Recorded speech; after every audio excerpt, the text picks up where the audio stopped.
Hello dears, അപ്പോൾ നമ്മളുടെ first class നമ്മളിവിടെ സ്റ്റാർട്ട് ചെയ്യാണ്. നമ്മളുടെ ഈ ഒരു 5 ദിവസത്തെ ഫ്രീ ക്ലാസ്സിൽ നമ്മൾ ഫസ്റ്റ് സ്റ്റാർട്ട് ചെയ്യുന്നത് ഹാൻഡ് എംബ്രോയ്ഡറിയിൽ നിന്നിട്ടാണ്. അപ്പോൾ ഹാൻഡ് എംബ്രോയ്ഡറി പലർക്കും അറിയുന്നവരുണ്ടാവും, അറിയാത്തവരുണ്ടാവും. അപ്പോൾ നമുക്ക് ഹാൻഡ് എംബ്രോയ്ഡറിക്ക് വേണ്ടിയിട്ട് എന്തൊക്കെ വേണം, മെറ്റീരിയൽസ് എന്തൊക്കെ വേണം എന്നൊന്ന് പരിചയപ്പെടാം. ഇതാണ് ഹൂപ്പ് എന്ന് പറയുന്നത്. അപ്പോൾ ചിലർ എംബ്രോയ്ഡറി റിങ് എന്നൊക്കെ പറയും. ഇതിൻ്റെ പേരാണ് ഹൂപ്പ്. ഹൂപ്പ് 2 ഹൂപ്പുകളായിട്ടാണ് വരുന്നത്. ഒരു സെറ്റ് എന്ന് പറഞ്ഞത് 2 ഹൂപ്പാണ്, ഒന്നിൽ സ്ക്രൂ ഉണ്ടാവും. പിന്നീട് വേണ്ടത് നമുക്ക് വൈറ്റ് മല്ലു ക്ലോത്ത് അല്ലെങ്കിൽ പോപ്ലിൻ ക്ലോത്ത് എന്ന് പറയുന്നതാണ്. പിന്നീട് വേണ്ടത് നമുക്ക് ത്രെഡ്. നമുക്ക് എംബ്രോയ്ഡറി ചെയ്യാൻ വേണ്ടിയിട്ട് എംബ്രോയ്ഡറി ത്രെഡുകൾ അവൈലബിൾ ആണ്. നമുക്ക് പല കമ്പനിയുടെ ത്രെഡുകൾ അവൈലബിൾ ആണ്. ഇത് വരുന്നത് രംഗോളി ത്രെഡാണ്. അതുപോലെ തന്നെ എംബ്രോയ്ഡറി ചെയ്യാൻ വേണ്ടിയിട്ട് നമ്മൾ യൂസ് ചെയ്യുന്ന സൂചി, എംബ്രോയ്ഡറി പിന്നെന്ന് പറഞ്ഞാൽ അത്യാവശ്യം ലെങ്ത്തുള്ള, കുറച്ച് വണ്ണുള്ള, അതുപോലെ തന്നെ ഹോൾസ് ഇതുപോലെ വരുന്ന ഒരു ഹോളുള്ള എംബ്രോയ്ഡറിയുടെ സൂചി നമുക്ക് അവൈലബിൾ ആണ്. ഷോപ്പിലൊക്കെ എംബ്രോയ്ഡറി സൂചി ചോദിച്ചു കഴിഞ്ഞാൽ കിട്ടും. ഇത്രയും കാര്യങ്ങളാണ് നമുക്ക് മെയിനായിട്ട് വേണ്ടത്. പിന്നെ നമുക്ക് ത്രെഡ് കട്ട് ചെയ്യാൻ വേണ്ടിയിട്ടുള്ളൊരു ട്രിമ്മർ ആവശ്യമുണ്ട്.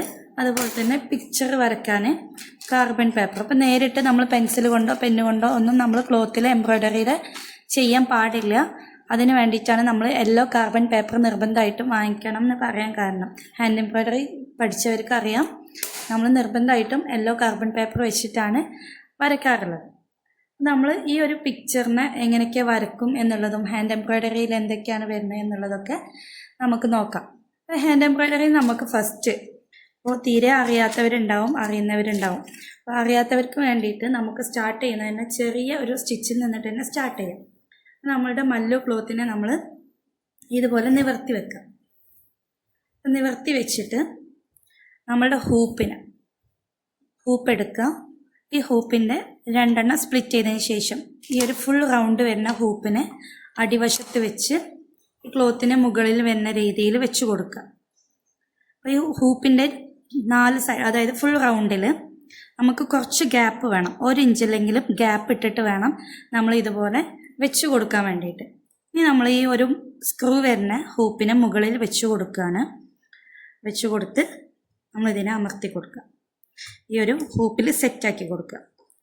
സെറ്റാക്കി കൊടുക്കുമ്പോൾ നമ്മൾ ഈ ഒരു സ്ക്രൂവിനെ ലൂസാക്കി കൊടുത്തു കഴിഞ്ഞാൽ പെട്ടെന്ന് ഇതിൽ നമുക്ക് വെക്കാൻ കഴിയും. ഇനി നമ്മളെന്ത് ചെയ്യുക, വെച്ച് കഴിഞ്ഞാൽ നല്ലോണം ടൈറ്റാക്കി കൊടുക്കുക. നല്ലോണം നമ്മൾ ടൈറ്റാക്കി കൊടുക്കണം.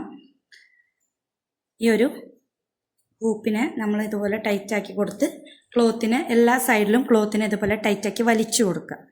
എന്നാൽ മാത്രമേ നമ്മൾ വർക്ക് ചെയ്ത് കഴിഞ്ഞാൽ ഫിനിഷിങ് കിട്ടുള്ളൂ. നമ്മൾ ഈ ഒരു ഹൂപ്പിൽ നിന്നിട്ട് ഊരിക്കഴിഞ്ഞാലും നമുക്ക് ഫിനിഷിങ് കിട്ടണം, വർക്ക് ഫിനിഷിങ് കിട്ടണം എന്നുണ്ടെങ്കിൽ നമ്മൾ ഇതുപോലെ ടൈറ്റാക്കി പിടിച്ചു കൊടുക്കുക. ഇതുപോലെ ശബ്ദം വരുന്ന രീതിയിൽ വേണം നമ്മൾ ടൈറ്റാക്കി കൊടുക്കാൻ വേണ്ടിയിട്ട്.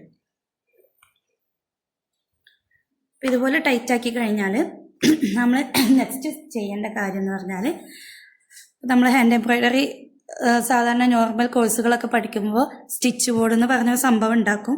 നിങ്ങൾക്ക് അതിൻ്റെ ഒന്നും ആവശ്യം വരുന്നില്ല, ആകെ കുറച്ച് കാര്യങ്ങളുള്ളത് കൊണ്ടാണ്. നമുക്ക് ആദ്യം ഒരു കറക്റ്റ് ഒരു ലൈന് വരച്ചു കൊടുക്കാം. ഇതിന് മുകളിൽ നമ്മൾ ഫസ്റ്റത്തെ നമ്മൾ സ്റ്റിച്ചുകളിൽ നമ്മളെപ്പോഴും പഠിക്കുന്നത് റണ്ണിങ് സ്റ്റിച്ചാണ്. അപ്പോൾ റണ്ണിങ് സ്റ്റിച്ചെന്ന് എഴുതി കൊടുക്കുക. നിങ്ങൾക്ക് പഠിക്കാൻ വേണ്ടിയിട്ടാണ് കേട്ടോ റണ്ണിങ് സ്റ്റിച്ചെന്ന് എഴുതാൻ പറയുന്ന. പേരുകളൊന്നും മറന്നു പോകാണ്ടിരിക്കാൻ വേണ്ടിയിട്ട് റണ്ണിങ് സ്റ്റിച്ച് 3 എന്ന് എഴുതാം. അപ്പോൾ ഈ 3 എന്താണെന്ന് വെച്ചാൽ നമ്മളുടെ ത്രെഡ് വരുന്നത്, ഹാൻഡ് എംബ്രോയ്ഡറിയുടെ ത്രെഡ് വരുന്നത് ഈ ഒരു രൂപത്തിലാണ്. ഇതിന് ഇതുപോലെ 2 എൻഡിങ്ങും ഓപ്പണിങ്ങും ഭാഗം ഉണ്ടാവും. അപ്പോൾ ഒന്നിങ്ങനെ വലിച്ചു കഴിഞ്ഞാൽ പെട്ടെന്ന് ഇങ്ങനെ ഊരിപ്പോരും. ആ ഒരു പോർഷനാണ് നമ്മൾ എടുക്കേണ്ടത്. നമുക്ക് വേണ്ട അത്ര ലെങ്ത്ത് ഇതുപോലെ കട്ട് ചെയ്തെടുക്കാം. ഈ ഒരു ത്രെഡ് വരുന്നത് 6 സ്ട്രാൻഡ്സ് ആയിട്ടാണ്, അതായത് 6 ഇഴകളായിട്ടാണ് ഇത് വരുന്നത്. അപ്പോൾ ഈ ഒരു 3 എന്ന് എഴുതിയിട്ടുള്ളത് നമുക്ക് 3 ത്രെഡ് മതി. റണ്ണിങ് സ്റ്റിച്ച് ചെയ്യാൻ വേണ്ടിയിട്ട് നമുക്ക് 3 ത്രെഡുകൾ മതി. അപ്പോൾ നമ്മളിങ്ങനെ സ്പ്ലിറ്റ് ചെയ്തിട്ട് ഇതുപോലെ എടുത്തു കഴിഞ്ഞാൽ 3 3 ആയിട്ട് നമുക്ക് കിട്ടും. ഇനി നമ്മൾ ചെയ്യേണ്ടത് ഇതുപോലെ സൂചി എടുത്ത് ഈ ഒരു സൂചിയിൽ കോർത്ത് കൊടുക്കുക.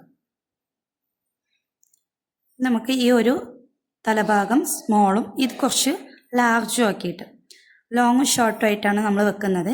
എന്നിട്ട് ഈ ഒരു കൂടുതലുള്ള ഭാഗം നമ്മൾ അടിവശമൊക്കെ ഇട്ട് കൊടുക്കുക, ടൈ ചെയ്ത് കൊടുക്കുകയാണ് ചെയ്യണത്.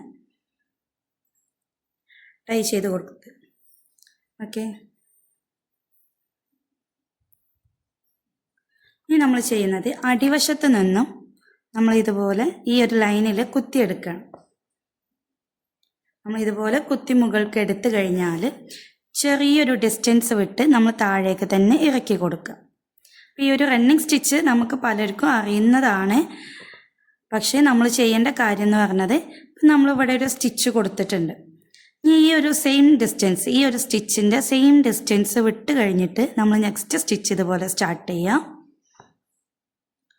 ഇതുപോലെ നമുക്ക് സെയിം ഡിസ്റ്റൻസ് കീപ്പ് ചെയ്തിട്ട് വേണം.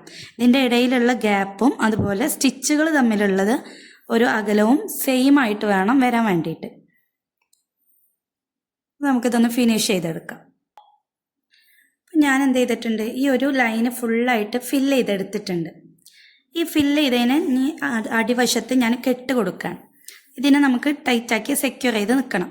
അപ്പോൾ ഇതിന് മുമ്പുള്ള സ്റ്റിച്ചിൻ്റെ ഉള്ളിലൂടെ നമ്മൾ സൂചിയെ കടത്തിയെടുക്കുകയാണ്. എന്നിട്ട് ഒന്നുകൂടെ ഇതിൻ്റെ ഉള്ളിലൂടെ വലിച്ചു കൊടുക്കുക, ടൈറ്റാക്കി കൊടുക്കുക. വേണം എന്നുണ്ടെങ്കിൽ രണ്ടെണ്ണത്തിൻ്റെ ഉള്ളിലൂടെ ഇങ്ങനെ ടൈറ്റാക്കിയിട്ട് നമുക്ക് കൊടുക്കാം.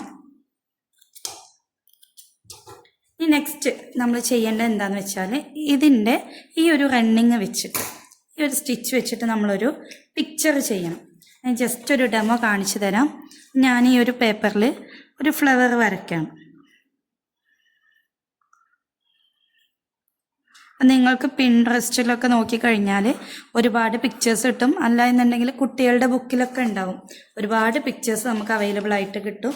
അങ്ങനെയുള്ള പിക്ചേഴ്സൊക്കെ എടുത്തിട്ട് ചെയ്യുക. ഇതുപോലെ കുഞ്ഞു കുഞ്ഞു പിക്ചറല്ല, നല്ല പിക്ചേഴ്സൊക്കെ വെച്ചിട്ട് ചെയ്യുക കേട്ടോ. നമ്മൾ ചെയ്യേണ്ടത് ഇതുപോലെ കാർബൺ പേപ്പറിൻ്റെ ഈ യെല്ലോ പോർഷന് നമ്മളുടെ ക്ലോത്തിൽ ഇങ്ങനെ അറ്റാച്ച് ചെയ്ത് കൊടുക്കുക.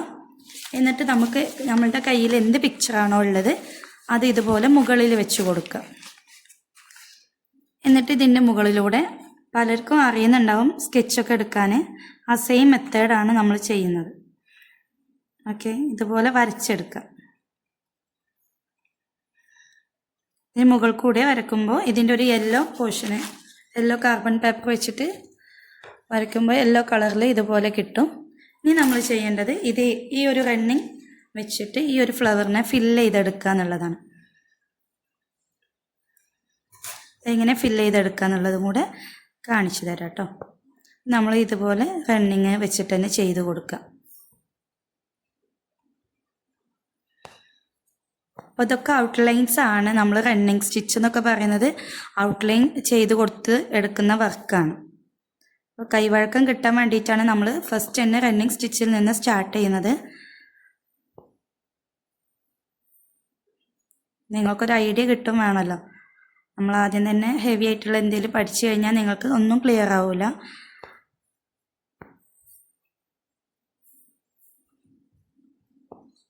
കണ്ടോ, ഇപ്പം ഞാൻ ഈ ഒരു സെൻറ്ററിലുള്ളൊരു റൗണ്ട് പോർഷന് ഞാൻ ഏകദേശം കംപ്ലീറ്റ് ചെയ്തെടുത്തിട്ടുണ്ട്. ഇതുപോലെ നമ്മൾ എന്ത് ഡിസൈനാണോ, ഫ്ലവർ ആയിക്കോട്ടെ, സീനറീസ് ആയിക്കോട്ടെ, അനിമൽസ് ആയിക്കോട്ടെ, ഫ്രൂട്ട്സ് ആയിക്കോട്ടെ, എന്തോ ആയിക്കോട്ടെ, നിങ്ങൾ എന്ത് ചെയ്യാം, ഇതുപോലെ ഫില്ല് ചെയ്തിട്ട് ഇതുപോലെ ഓരോ പാറ്റേണും വരച്ച് കൊടുക്കുക. ഇങ്ങനെ ഒരു പിക്ചർ ചെയ്തെടുക്കണം. ഞങ്ങളൊരു സ്റ്റിച്ച് പഠിക്കുമ്പോൾ ഒരു പിക്ചർ ഇതുപോലെ ചെയ്തെടുക്കാം.